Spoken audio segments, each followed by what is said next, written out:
ನಮಸ್ಕಾರ. ಮುಸ್ಸಂಜೆ ಮಾತು ಕಾರ್ಯಕ್ರಮಕ್ಕೆ ಸ್ವಾಗತ. ನಾನು ನಿಮ್ಮ ಅನಂತಮೂರ್ತಿ. ಹೊಸ ಜಿಲ್ಲೆ ಅನಿವಾರ್ಯ. ಯಾಕೆಂದರೆ ನಮ್ಮ ಮುಂದಿನ ಪೀಳಿಗೆಗೆ ಹೊಸ ಜಿಲ್ಲೆ ಅನಿವಾರ್ಯ. ಹಳ್ಳಿ ವೃದ್ಧಾಶ್ರಮ ಆಗ್ತಾ ಇದೆ. ಆ ವೃದ್ಧಾಶ್ರಮ ಆಗೋದನ್ನು ತಪ್ಪಿಸ್ಲಿಕ್ಕೆ ಹೊಸ ಜಿಲ್ಲೆ ಅನಿವಾರ್ಯ. ಮೆಡಿಕಲ್ ಕಾಲೇಜ್ ನಿರ್ಮಾಣ ಆಗಬೇಕು ಅಂತಂದರೆ ಹೊಸ ಜಿಲ್ಲೆ ಅನಿವಾರ್ಯ. ಸೂಪರ್ ಸ್ಪೆಷಾಲಿಟಿ ಆಸ್ಪತ್ರೆ ಆಗಬೇಕು ಅಂದರೆ ಅದಕ್ಕೆ ಹೊಸ ಜಿಲ್ಲೆ ಅನಿವಾರ್ಯ. ಇಂಜಿನಿಯರಿಂಗ್ ಕಾಲೇಜ್ ಆಗಬೇಕು ಅಂತಂದರೆ ಹೊಸ ಜಿಲ್ಲೆ ಅನಿವಾರ್ಯ. ಹೀಗೆ ಹಲವಾರು ಅನುಕೂಲಗಳು, ಪ್ರತ್ಯೇಕವಾದಂಥ ಅನುದಾನ ನಮಗೆ ಬರಬೇಕು ಅಂತಂದರೆ ಹೊಸ ಜಿಲ್ಲೆ ಅನಿವಾರ್ಯ. ಹಿಂದೆ ಉಡುಪಿ ಮತ್ತು ಮಂಗಳೂರು ಒಂದೇ ಇತ್ತು. ಉಡುಪಿನ ಪ್ರತ್ಯೇಕ ಜಿಲ್ಲೆ ಮಾಡಿದ್ರು. ಅದರಿಂದ ಮಂಗಳೂರಿಗೆ ಏನೂ ಅನ್ಯಾಯ ಆಗಿಲ್ಲ. ಮಂಗಳೂರು ಕೂಡ ಡೆವಲಪ್ ಆಯಿತು, ಉಡುಪಿ ಕೂಡ ಡೆವಲಪ್ ಆಯಿತು. ಯಾರಿಗೇನು ತೊಂದರೆ ಆಗಿದೆ? ಈಗ ಬೆಂಗಳೂರು ಮೊದಲು ಒಂದೇ ಇತ್ತು. ಕೊನೆಗೆ ಬೆಂಗಳೂರು ನಗರ ಅಂತ ಬೇರೆ ಆಯಿತು, ಬೆಂಗಳೂರು ಗ್ರಾಮಾಂತರ ಅಂತ ಬೇರೆ ಆಯಿತು. ಯಲಹಂಕ, ದೇವನಹಳ್ಳಿ, ಹೊಸಕೋಟೆ, ಆನೇಕಲ್ಲು, ರಾಮನಗರ, ಬಿಡದಿ ಇದೆಲ್ಲವೂ ಕೂಡ ಬೆಂಗಳೂರು ಗ್ರಾಮಾಂತರಕ್ಕೆ ಸೇರುತ್ತೆ. ಏನು ಬೆಂಗಳೂರು ಒಡಿತು ಅಂತ ಯಾರೂ ಹೇಳಿಲ್ಲ. ಅಧಿಕಾರ ವಿಕೇಂದ್ರೀಕರಣ ಅಂದರೆ ಬೇರೆ, ಒಡೆಯೋದು ಅಂದ್ರೆ ಬೇರೆ.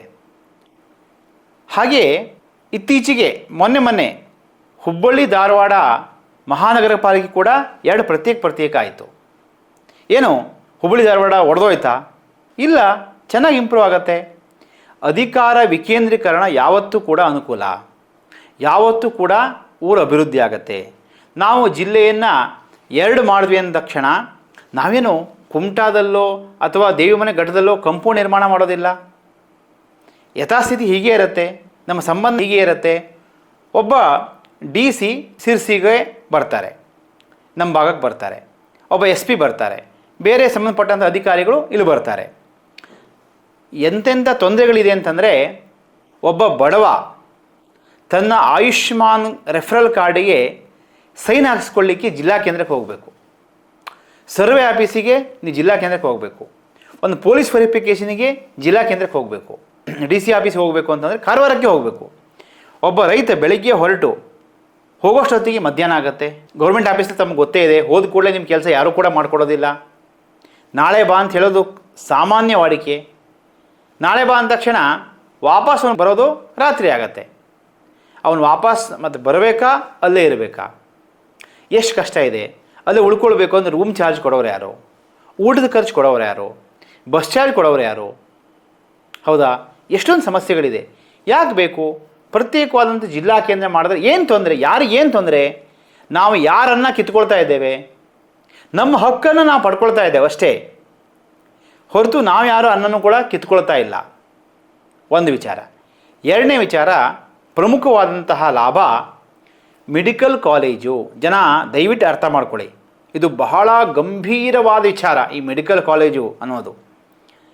ನಾನು ಹಿಂದೆ ಶಿರಸಿಯಿಂದ ಕಾರವಾರದವರೆಗೆ ಪಾದಯಾತ್ರೆ ಮಾಡಿದೆ, ಮತ್ತು ಕುಮಟಾದಿಂದ ಭಟ್ಕಳದವರೆಗೆ ಪಾದಯಾತ್ರೆ ಮಾಡಿದೆ. ತಮಗೆಲ್ಲ ಗೊತ್ತೇ ಇದೆ. ಬೆಳಗಾವಿ ಅಧಿವೇಶನದಲ್ಲೂ ಕೂಡ ನಮ್ಮ ಶಿರಸಿಗೆ ಒಂದು ಮಲ್ಟಿ ಸ್ಪೆಷಾಲಿಟಿ ಆಸ್ಪತ್ರೆ, ಸೂಪರ್ ಸ್ಪೆಷಾಲಿಟಿ ಆಸ್ಪತ್ರೆ ಕೊಡಿ ಅಂತ ಕೇಳಿದೆ, ಮೆಡಿಕಲ್ ಕಾಲೇಜ್ ಕೊಡಿ ಅಂತ ಕೇಳಿದೆ. ಅವ್ರು ಯಾವುದನ್ನು ಕೂಡ ಕೊಡೋದಿಲ್ಲ.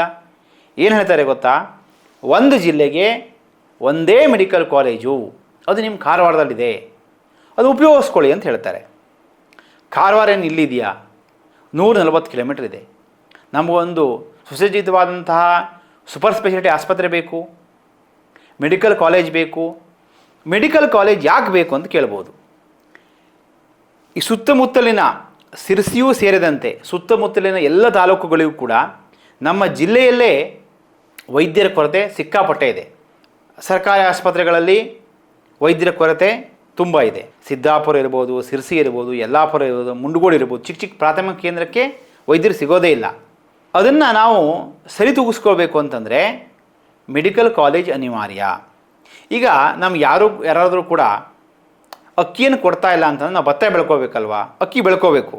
ಅದೇ ರೀತಿಯಲ್ಲಿ ನಾವು ಮೆಡಿಕಲ್ ಕಾಲೇಜ್ ಮಾಡಿದಾಗ ನಮ್ಮ ಶಿರಸಿಯಲ್ಲಿ ಮೆಡಿಕಲ್ ಕಾಲೇಜ್ ಆಯಿತು, ಅಥವಾ ಸಿದ್ದಾಪುರದಲ್ಲಿ ಮೆಡಿಕಲ್ ಕಾಲೇಜ್ ಆಯಿತು, ಅಥವಾ ಯಲ್ಲಾಪುರದಲ್ಲಿ ಮೆಡಿಕಲ್ ಕಾಲೇಜ್ ಆಯಿತು, ಮುಂಡಗೋಡಿನಲ್ಲಿ ಮೆಡಿಕಲ್ ಕಾಲೇಜ್ ಆಯಿತು ಅಂದರೆ ಕನಿಷ್ಠ ಪಕ್ಷ 70ರಿಂದ 80 ಜನ ನುರಿತ ವೈದ್ಯರು ಪ್ರೊಫೆಸರ್ಗಳಾಗಿ ಬರ್ತಾರೆ, ಪಾಠ ಹೇಳ್ಕೊಳ್ಳೋಕೆ ಬರ್ತಾರೆ. ಅವರ ಪಾಠ ಮುಗಿದ ಮೇಲೆ ಇದೇ ಊರಲ್ಲಿ ಅವ್ರ ಸೇವೆ ಸಿಗತ್ತೆ. ಮತ್ತು MBBS ಓದಂಥ ವಿದ್ಯಾರ್ಥಿಗಳು ಇಲ್ಲೇ ಇರ್ತಾರೆ ಮುಂದೆ. ಎಲ್ಲರೂ ಅಂತಲ್ಲ, ಕೆಲವಷ್ಟು ಜನ ಇರ್ತಾರೆ. ಇವತ್ತು ಎಷ್ಟೋ ಜನ ಮಂಗಳೂರಿಗೆ ಹೋದವರು, ಮಣಿಪಾಲಕ್ಕೆ ಹೋದವರು ಅಲ್ಲೇ ಸೆಟ್ಲಾಗಿದ್ದಾರೆ. ಹೌದಾ ಅಲ್ವಾ? ಅದೇ ರೀತಿಯಲ್ಲಿ ಮತ್ತೆ ನಮ್ಮ ಸಿರಸಿ, ಸಿದ್ದಾಪುರದ, ಯಲ್ಲಾಪುರ, ಮುಂಡಗೋಡಿನ ವಾತಾವರಣ ಇದು ಸ್ವರ್ಗ ಕಣ್ರಿ, ಸ್ವರ್ಗ ಇದು. ಇಲ್ಲಿ ಬಂದವರು ಯಾರೂ ಅಷ್ಟು ಈಸಿಯಾಗಿ ಹೋಗೋದಿಲ್ಲ, ಇಲ್ಲೇ ಇರಲಿಕ್ಕೆ ಇಷ್ಟಪಡ್ತಾರೆ.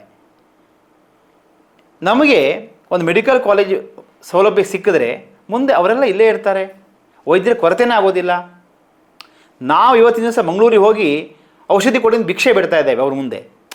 ಮುಂದೊಂದು ದಿವಸ ಶಿಕಾರಿಪುರ, ಶಿರಾಳಕೊಪ್ಪ, ಹಾನಗಲ್, ಹಾವೇರಿ ಹೀಗೆಲ್ಲ ಕಡೆಯಿಂದ ಕೂಡ ಸಿರಸಿಗೆ ಔಷಧಿಗಾಗಿ ಬರಬೇಕು. ಅಂತಹ ಒಂದು ಸಾಧನೆ ನಾವು ಮಾಡಬೇಕು ಅನ್ನುವಂಥದ್ದು ನನ್ನ ಆಸೆ. ಹಾಗೆ ಮೆಡಿಕಲ್ ಕಾಲೇಜ್ ಆಗುತ್ತೆ, ಮಲ್ಟಿ ಸ್ಪೆಷಾಲಿಟಿ ಆಸ್ಪತ್ರೆ ಆಗುತ್ತೆ.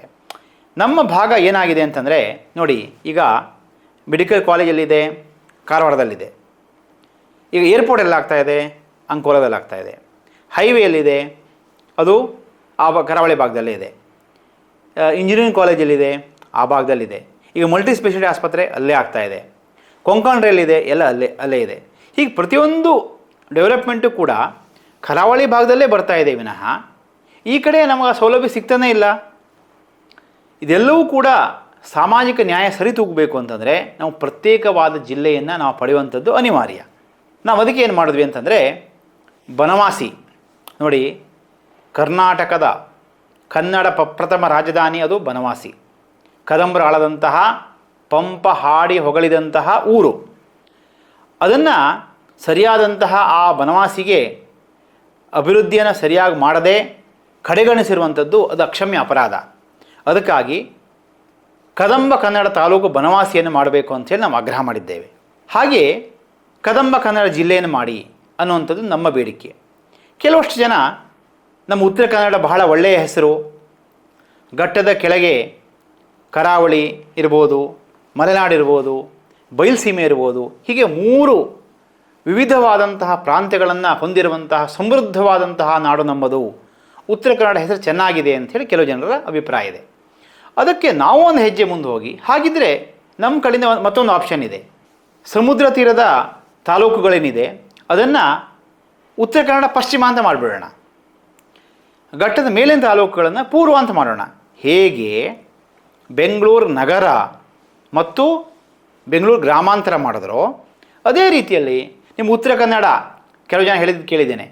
ಈಗ ಗೋಕರ್ಣ ನಮ್ಮದು ಅಂತ ಹೇಳ್ಕೊಳ್ಬೋದು, ಮುರುಡೇಶ್ವರ ನಮ್ಮದು ಅಂತ ಹೇಳ್ಕೊಳ್ಬೋದು, ಬನವಾಸಿ ನಮ್ಮದು ಅಂತ ಹೇಳ್ಕೊಳ್ಬೋದು, ಜೊಯ್ಡಾ ಉಳುವಿ ನಮ್ಮದು ಅಂತ ಹೇಳ್ಬೋದು ಅಲ್ವಾ, ಸಹಸ್ರಲಿಂಗ ನಮ್ಮದು ಅಂತ ಹೇಳ್ಬೋದು, ಅಂಕೋಲ ನಮ್ಮದು ಅಂತ ಹೇಳ್ಬೋದು. ಆಯಿತು, ಹೇಳ್ಕೊಳ್ಳಿ. ಉತ್ತರ ಕನ್ನಡ ಅಂತ ಹೆಸರು ಬೇಕೋ ಉತ್ತರ ಕನ್ನಡ ಅಂತಲೇ ಮಾಡಿ. ಉತ್ತರ ಕನ್ನಡ ಪೂರ್ವ, ಉತ್ತರ ಕನ್ನಡ ಪಶ್ಚಿಮ ಮಾಡಿ. ಒಟ್ಟಿನಲ್ಲಿ ಪ್ರತ್ಯೇಕವಾದಂತಹ ಅಡ್ಮಿನಿಸ್ಟ್ರೇಷನ್ ಬೇಕೇ ಬೇಕು, ಪ್ರತ್ಯೇಕವಾದಂತಹ ಜಿಲ್ಲೆ ಆಗಲೇಬೇಕು. ಇದರಿಂದ ಸರ್ವತೋಮುಖವಾದಂಥ ಅಭಿವೃದ್ಧಿ ಆಗತ್ತೆ ಅನ್ನೋದನ್ನು ನಾವು ಅರ್ಥ ಮಾಡ್ಕೊಳ್ಬೇಕು. ಹಾಗೆ ಈ ಒಂದು ಹೋರಾಟ ತಳಮಟ್ಟದಿಂದ ಗಟ್ಟಿಯಾಗಬೇಕು.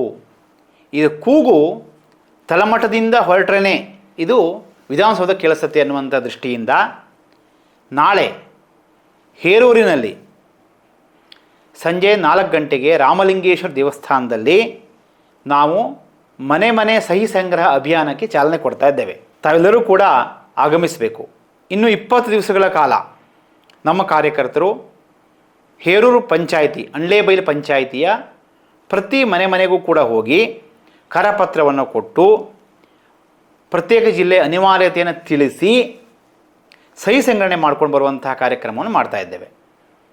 ಇದೇ ರೀತಿಯಲ್ಲಿ ಘಟ್ಟದ ಮೇಲಿನ ಎಲ್ಲ ತಾಲೂಕುಗಳಲ್ಲೂ ಕೂಡ ನಮ್ಮ ಕಾರ್ಯಕರ್ತರು ಸಂಚಾರವನ್ನು ಮಾಡ್ತಾರೆ. ಪ್ರತಿ ಮನೆಗೂ ಕೂಡ ನಮ್ಮ ಕರಪತ್ರ ಹೋಗುತ್ತೆ, ಸಹಿ ಸಂಗ್ರಹಣೆ ಆಗತ್ತೆ. ಆಗ ಮಾತ್ರ ಜನ ಎಷ್ಟು ಮಟ್ಟಕ್ಕೆ ಹೋರಾಟವನ್ನು ಮಾಡ್ತಾರೋ, ಜನರ ಆಸೆ ಆಕಾಂಕ್ಷೆ ಪ್ರತ್ಯೇಕ ಜಿಲ್ಲೆ ಆಗಬೇಕು, ಉದ್ಯೋಗ ಸೃಷ್ಟಿ ಆಗಬೇಕು, ಮೆಡಿಕಲ್ ಕಾಲೇಜ್ ಆಗಬೇಕು, ಮಲ್ಟಿ ಸ್ಪೆಷಾಲಿಟಿ ಆಸ್ಪತ್ರೆ ಆಗಬೇಕು, ಇಂಜಿನಿಯರಿಂಗ್ ಕಾಲೇಜ್ ಆಗಬೇಕು, ಇಲ್ಲಿ ಇಂಡಸ್ಟ್ರಿಯಲ್ ಎಸ್ಟೇಟ್ಗಳಾಗಬೇಕು, ಈ ರೀತಿಯ ಅಭಿವೃದ್ಧಿ ಆಲೋಚನೆಗಳನ್ನು ಜನ ಎಷ್ಟು ಮಾಡ್ತಾ ಬರ್ತಾರೋ ಆಗ ಮಾತ್ರ ಈ ಹೋರಾಟಕ್ಕೆ ಶಕ್ತಿ ಬರುತ್ತೆ. ದಯವಿಟ್ಟು ಎಲ್ಲರೂ ಕೂಡ ಬೆಂಬಲಿಸಬೇಕು. ನಾವು ಸ್ವಲ್ಪ ಗಟ್ಟಿಯಾದ ಹೋರಾಟ ಮಾಡಿದ್ರೆ ಖಂಡಿತ ಆಗೇ ಆಗುತ್ತೆ. ಸರ್ಕಾರದ ಮುಂದೆ ಈಗಾಗಲೇ ನಮ್ಮ ಪ್ರಪೋಸಲ್ ಇದೆ, ಘಟ್ಟದ ಮೇಲಿನ ತಾಲೂಕುಗಳು ಆಗಬೇಕು ಅನ್ನೋ ಒಂದು ಪ್ರಪೋಸಲ್ ಸರ್ಕಾರದ ಮುಂದಿದೆ. ನಾವೀಗ ಅದಕ್ಕೆ ಇನ್ನೊಂದು ಸ್ವಲ್ಪ ಗಟ್ಟಿಯಾದ ಧ್ವನಿಯನ್ನು ಕೊಟ್ಟರೆ ನಮ್ಮ ಸಾಧನೆ ಆಗೇ ಆಗತ್ತೆ. ದಯವಿಟ್ಟು ಬನ್ನಿ, ನಾಳೆ ಸಾಯಂಕಾಲ 4 ಗಂಟೆ ಹೇರೂರಿನಲ್ಲಿ ಸಿಗೋಣ. ನಮಸ್ಕಾರ. ವೀಕ್ಷಕ ಮಹಾಪ್ರಭುಗಳೇ, ನಮ್ಮ ಚಾನಲ್ ಅನ್ನು ಸಬ್ಸ್ಕ್ರೈಬ್ ಮಾಡಿ, ಶೇರ್ ಮಾಡಿ, ಪ್ರೋತ್ಸಾಹಿಸಿ.